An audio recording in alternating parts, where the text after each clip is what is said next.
Dive beneath the surface of infamous cybersecurity attacks to learn the means and motives of cyber adversaries. Each episode, we invite an expert to reveal the contributing factors and costs of cyber incidents and how you can protect yourself and your firm from these business-disrupting cyber attacks. I'm your co-host, Mark Sangster, strategist with Adlumin and author of No Safe Harbor, The Inside Truth About Cybercrime and How to Protect Your Business. And I'm your co-host, Tim Evans, co-founder and EVP here at Adlumin. Fantastic. So on each episode, we talk changes in requirements of cybersecurity leadership, how traditional technology service providers are offering up guidance and tools to support their customers in the face of these growing cyber threats, and of course, increasing regulatory requirements. And joining us to discuss this is law enforcement veteran and CISO with Triden Group, John Caruthers. Hi, John. Welcome. Hey, Mark. Thank you. It's good to be here. Let's level set for a few minutes here. Why don't you tell our listeners a little bit about you and your current role with Triden Group? Absolutely. Yeah. So my journey is, I think, to some complex, but I'll try to boil it down. As you said, I've come from the FBI where I had 27 years of service and I retired about 3+ years ago. And so to back up, while I was in the FBI, I investigated a lot of different violations, to include drug cartels and child pornography, white-collar crime, until I finally landed on cybercrime, right? And so the FBI, back in the day, cyber really wasn't even a big deal until kind of the late 90s. And it was around the mid-2000s to 2010 is when I really dove into cybercrime and I became one of the more prominent voices throughout the Bureau in a variety of capacities, right? Different titles that we can get into. But I ended up the latter half of my career leading cyber investigative squads out of the San Diego field office, and specifically around nation state adversaries. The FBI back in the day, and still to this day, really divides the cyber threat into, financially motivated or cyber criminal, and then government sponsored or nation state motivated or nation state. And so I really had a focus on nation state. But the other hat that I wore during those final years in the FBI was really trying to get out there into the public venue, out into the private sector, and speaking on behalf of the FBI, because at the time, and there probably still is, right? There's a certain amount of mystique between the private sector and the FBI. And so my job, the way I saw it, was not only to lead my teams against that cyber threat from other governments, but really to get out there and demystify the FBI to the private sector. And so as a result, my ecosystem in Southern California got huge. So my network grew and grew, and I think I was doing a decent job of making people comfortable with engaging law enforcement. And so by the time I retired, I was able to kind of parlay all of those efforts into a smooth transition into the private sector. John, when I was at the National Security Agency, I always thought the government had the best-in-class technology. Then when I got out, I realized that was not necessarily the case. 100% on that, Tim. As far as the tech, that we had, and keep in mind for my role or roles in the FBI, I eventually kind of transitioned to where I was not hands on keyboard. I was leading what I called my geeks with guns, was what I always referred to my squads.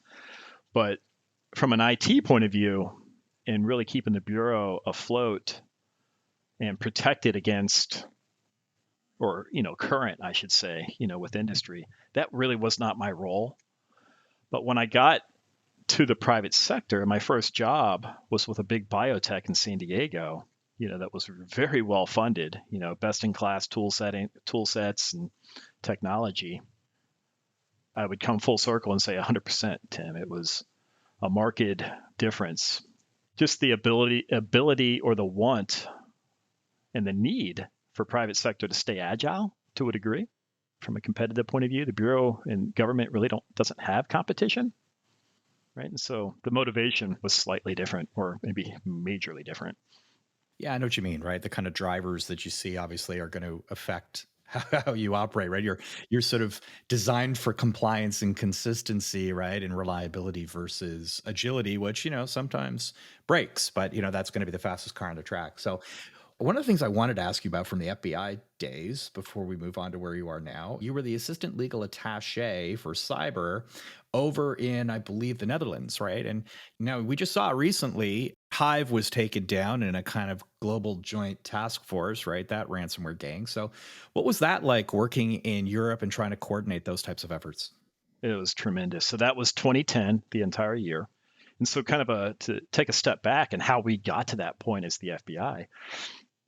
2007, 2006 timeframe, I think it became pretty clear that cyber was going to be a major battlefront, both domestic and international. The analogy that I would always, land on with cyber when I was trying to explain it to my mom, you can't send an email from a suburb of San Diego to the city of San Diego and honestly think it's going to stay, that all that digital traffic is going to stay in San Diego, right? Odds are it's probably going to eventually get overseas even to a point. So the FBI realized this, and where we cut our teeth investigatively is through the issuing of subpoenas and search warrants and legal process. Very difficult to serve a subpoena or an international search warrant if you don't have somebody on the receiving end that can really be the trumpet and the person celebrating the content of that legal process. And so I give the FBI a lot of credit for realizing that. So around 2009, we decided to pilot a program to identify 4 countries where we were going to send cyber agents to embed with that country, right? So that country is going to be the host to an FBI agent working nothing but cyber, and they're going to work with that country's equivalent of the FBI or cyber investigators. So this is going to be a pilot program. We're going to pick 4 locations around the globe. Ukraine, right? We couldn't get to Russia, but we could certainly get to Ukraine, right? Close enough. And then Romania, we already had a task force in Romania, that was focused on Eastern European cybercrime. So yeah, it was Romania, Ukraine, Estonia, and the Netherlands. And so they gave me first pick. I don't know what they were thinking. I was like, I want to go to the Netherlands. I'm a tall guy. The Dutch are pretty tall from what I hear. They speak better English than we do, and they love Americans. So it was a phenomenal experience. I got to work with the Dutch National Police for an entire year. A lot of those guys are still my friends. Here we are, 13 years later? The program worked. We have cyber agents now probably in 5 times as many countries all around the globe, doing this type of work, and it's tremendous.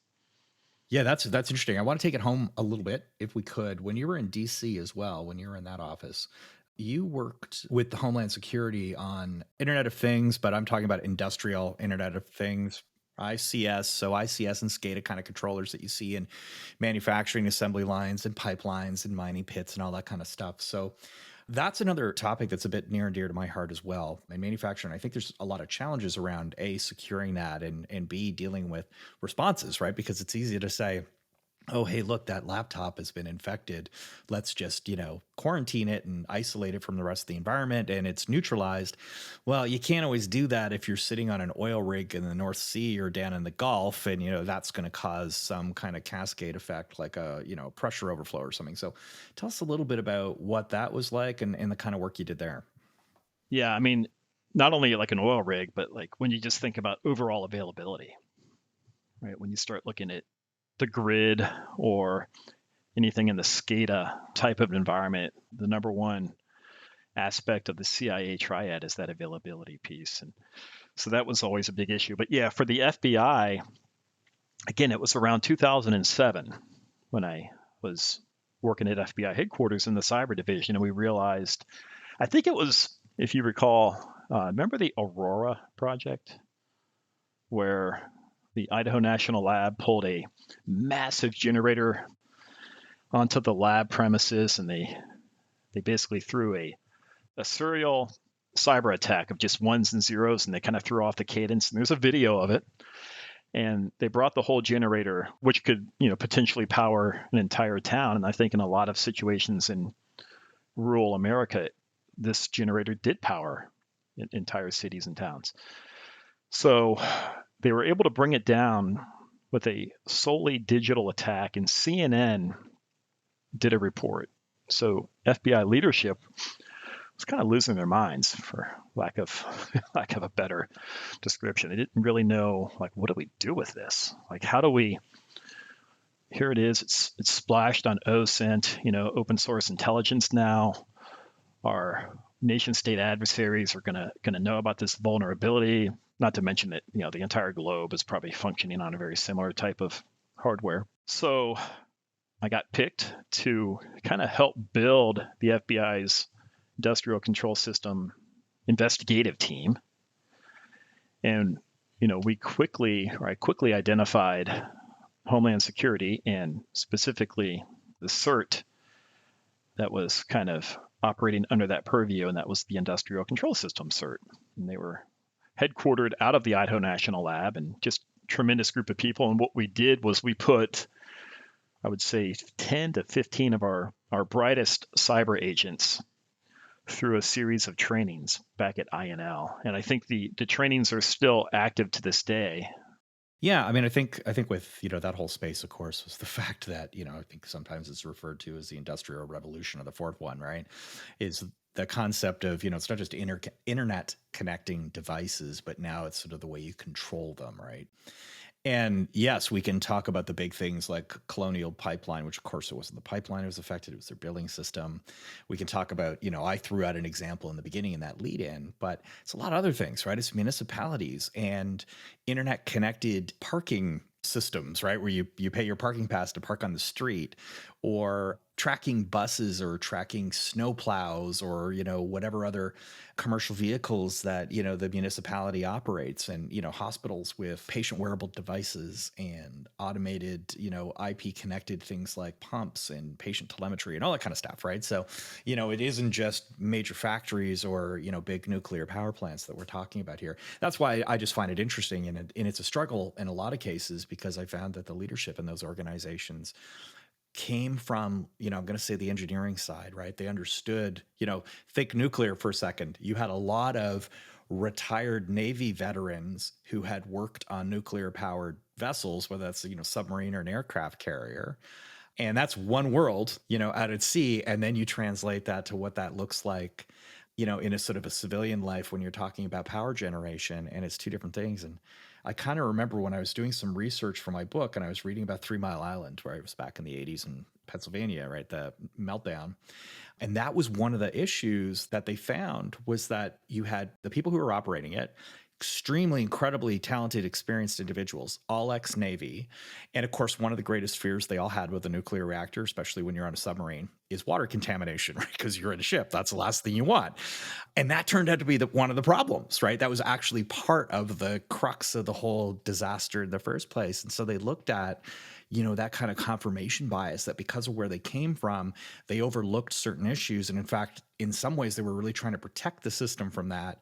And unfortunately, went the opposite way. And it all has to do with the sump pump, which is, if anybody has issues when they can't fall asleep, they could certainly read the report. Right. Yeah. Moving along here, why don't we talk about so what you're doing now, right? So as Tim said, right, you transition from government into the private sector, and now you're working as the Chief Information Security Officer with Triden Group down in San Diego. So tell us a bit about what you're doing there. Yeah, so wearing many hats, with Triden Group. We are a small, agile, here we go back to the word agile, but a small, agile company, as you said, in San Diego. They brought me on last summer, and before I came into the team, they were already comprised, like we have a lot of rock star network engineers, cloud migration experts, teams of big brains that can come into the customer base and really help with any networking, or, like I said, cloud, hybrid, or on-prem, anything that they need. We had that talent. What we didn't have was security leadership expertise in building out that offering. And Triden Group at the time was really thinking and kind of rebranding as a security company. And as I told them, you're not a security company if you can't close the loop and provide that leadership piece. So I joined the team to really focus on virtual CISO, right, as an offering. And so that's what I've been doing, is building out vCISO kind of as that final piece to really stick with a customer. I don't want to say there's like from cradle to grave, because there hopefully is never a grave, right?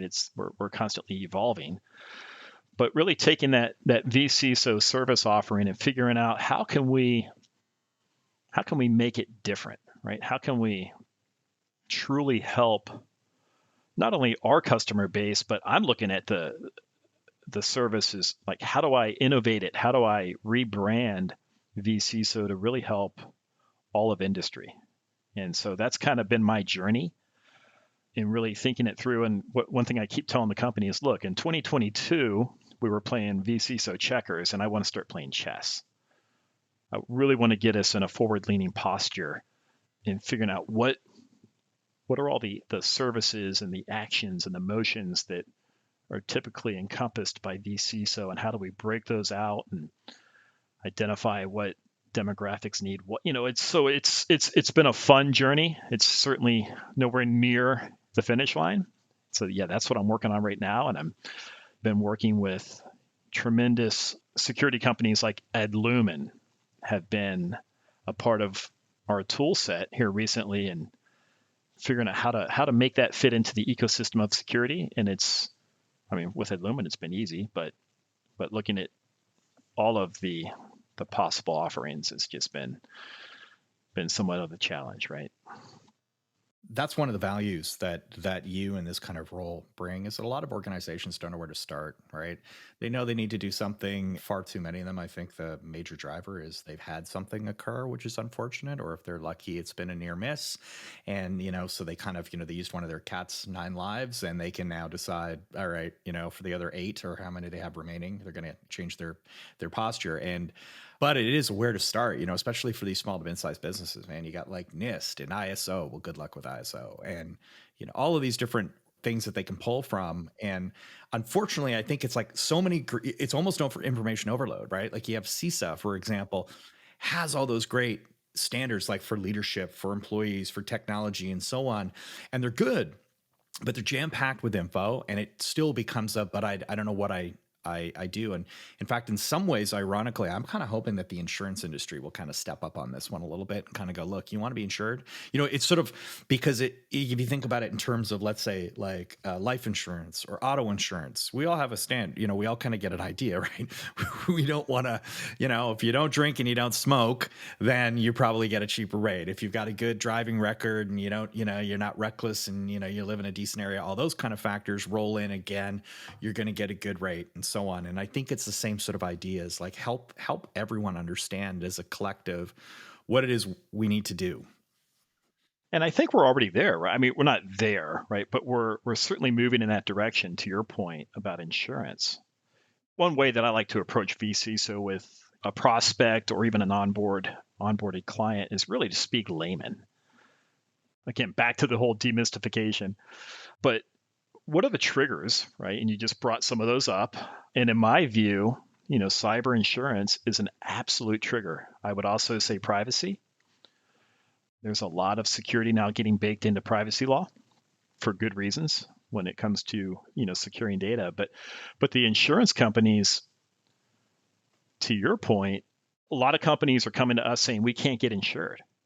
Help us meet the minimum mandatory security requirements so that we can at least get a policy. It's crazy because it's just, cyber insurance to the insurance industry is so new. To your point, like insuring a home or a car or even a life, we've got generations of data, that help them model pricing and coverage. They don't have that with cyber.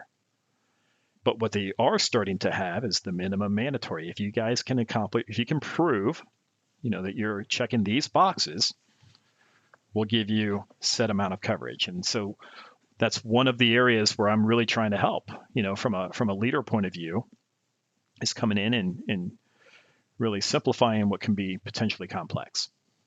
Yeah, I think we're backing into it in that way, as you said, right? They lack that actuarial data. I think there was a little bit of greenfield kind of view, like, hey, this is a new product, let's go sell it. And they had all their brokers and agents out there. And then they started to realize when claims were made that they were, on the wrong side of the equation. And, the insurer's the house always wins, right? So, we see premium, like you said, premiums going up, coverage going down, getting coverage has become harder. And that's it, right? So I think that is a valuable service now, is to sort of say, look, here's the fundamentals. And as Tim will attest, as someone who led an attack squadron, there are always the kind of the core, 5 or 6 things that would make his life more difficult on the attack side that you got to have. And I don't want to oversimplify it and say it's brushing and flossing as cybersecurity, but to some degree, it kind of is, right? Yeah, I mean, there's a lot of companies whose teeth are falling out of their mouth, right? So had they been brushing and flossing, at least they'd still have teeth in their mouth. Yeah, no, you're right. And I think too that companies are getting to the point, like I talk about, duty defense, which is kind of an insurance type of term, right? That idea of, look, if you're going to make a claim, you got to be able to prove what you said. It's a bit like, again, back to the auto insurance analogy. If you say you've got a good driving record and, you drive a short distance to work and you drive a mid-sized, reasonable, very average car, and it turns out it's not, you've got a customized Corvette, you speed all the time and you're driving state lines. When you make a claim, amazingly, whatever you attested to the insurer, suddenly they go back on all that and go, hang on a second. You said you had no speeding tickets and you told me you drove a whatever, not this, thing, and so on. And the next thing you know, you're at the window, right? And I realize that's a gross oversimplification and No, that's what it takes, right? I mean, it's all good. And we're seeing that. And even the mechanics, right? How do you deal with this? Like if, I talk about this all the time is, how are you going to know what to do and when to do it and with whom? So take your background. Should you contact law enforcement? When should you do it?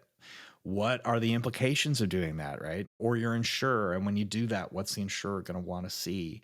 What kind of information, forensics, et cetera, are they going to pull? And a lot of companies just simply don't know that. And I think it's like, if you go back to the basics, if you go back to, well, I have a cybersecurity directive, I've got a plan, I have a program, everything flows from that, right? You can literally hand that stuff over. It should tell you what to do. You've gone through, you talked about red blue teaming earlier. If you've gone through that kind of simulations and work, you've got a better idea for who gets involved when and what kind of information is required. And I spent a lot of time with finance firms at one point, and they were kind of driving me nuts because they're like, wow, so you're going to indemnify us? Like, you're going to say when I need to call a regulator, or should I call the FBI or Treasury or Secret Service? And I'm looking at them like, no, I can't do that. That's not my job. But what I can do is tell you, I can help you build out those scenarios, and I can say, what information do you need at the right time to make an informed decision designed to minimize the damage to your business, right? To try and contain the event as best you can. That's going to tell you what you need, right? And that's when you're going to start to go, oh, I need these 5 pieces of information. Well, I'm best to get that from these experts and so on, reverse engineer it versus the, unfortunately, and it's true, right? We just unfortunately learn the hard way. We wait until there's a massive attack and somebody wants to pay a ransom just to get their, their business operating again. And it's not that simple. And, and then they realize that it is a lot more complex. And now that they're going to rebuild that, their old tech doesn't talk to their new cloud-based tech, all that kind of stuff, right? We just see that time and time again. Yeah, it's what I call monetizing security, which is the kind of the age-old challenge. It's becoming easier, by the week, with every headline above the fold, which has been happening for years. But just being able to monetize security. And then it goes back to what we were just talking about with, well, insurance monetizes it, privacy monetizes it. Another area that I'm hyper focused on is third-party risk, right? So I deal with a lot of clients that maybe they're privately held and don't operate in a regulated industry. So they're thinking, well, I don't need to be compliant with anything. I mean, I just make sure that to your point, I floss on occasion and brush my teeth every other night, and I'll be okay. My counter to that is, well, third-party risk and supply chain risk, but let's go back to third-party risk management programs for your ecosystem. So if you're connected to a company that is regulated, that is, in an industry that requires compliance, and they come to you, which they are now, right? It's 2023. They're coming to you with lengthy multi-page questionnaires about what are you doing to secure our data. And so my point to everybody is we should always be on a journey to some sort of security compliance, whether that's ISO, SOC 2, there's many. But with the goal, that we're going to have a letter of attestation that we are compliant with this certification. And when that questionnaire comes across your desk, you can just hand them that letter. Wouldn't that be easier? If that's what it takes to motivate better cyber hygiene, then so be it. I'm just always, to your point, always looking for that trigger. Like, what's going to be the motivator?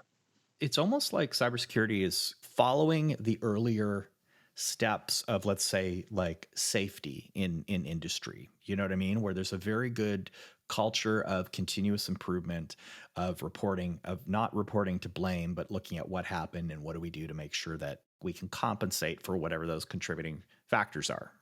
And I think there's something, it's just the way human nature works, that when it's virtual like this and cyber crime, it's a bit like white collar crime. Somehow it just wasn't seen as bad because somebody didn't get physically assaulted and their house wasn't broken into and it didn't have that visceral scariness to it.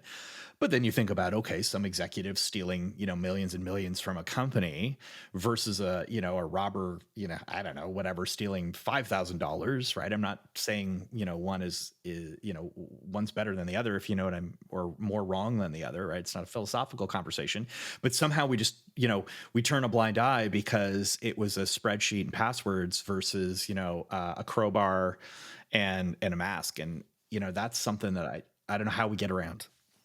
Right, exactly. And it's not just pay, right? It's reputation. It's depending on what industry you're in. There's cascading degrees of bad, that can come from a negative event. And it's not just pay, right? It's reputation. It's depending on what industry you're in. How we respond to a breach or an incident varies so widely, from a communications and marketing point of view and public relations. And yeah, I'm hearing that less and less, thankfully. If I'm talking to you, I'm not the type that's going to, break in your front door and demand for you to have a conversation with me. So there's hopefully been somewhat of an ask to engage me. It kind of goes back. I made this analogy last week at our sales kickoff to the sales team. There was that research a while ago, and this is back when I was getting ready to have my first kid, and I was thinking, geez, I should get some parenting books, so I can be a better parent. And the research was showing that parenting books actually do make you a better parent. But then you double click and peel the onion on that, and there was further, and they're like, no, it's not the book. If you're buying a parenting book, it's because you want to be a better parent. Yeah. Yes, correlation, not causation. Yeah, exactly. And so I kind of draw that, analogy to cybersecurity. If you've expressed an interest to at least have a conversation with either an Adlumin or a Triden group, hey, that's kudos. The journey has begun. John, do you engage directly with the board of directors for a company when you're trying to make a deal happen? Often it feels like the board wants to help, but doesn't have the resident knowledge to really assess their company's security posture. Tim, you know what? That's a great observation too, because I've worked with Triden now for years with Paul Edge and his team.